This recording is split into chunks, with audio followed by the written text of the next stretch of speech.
Mala ngayon, pinapalaya na kita. Pwede na lang tayo, okay? Sorry nga pala.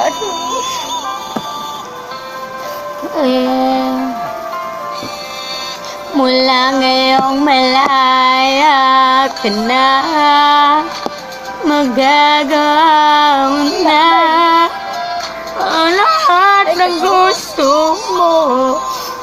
Kahit masaktan man ang puso ko, tama na.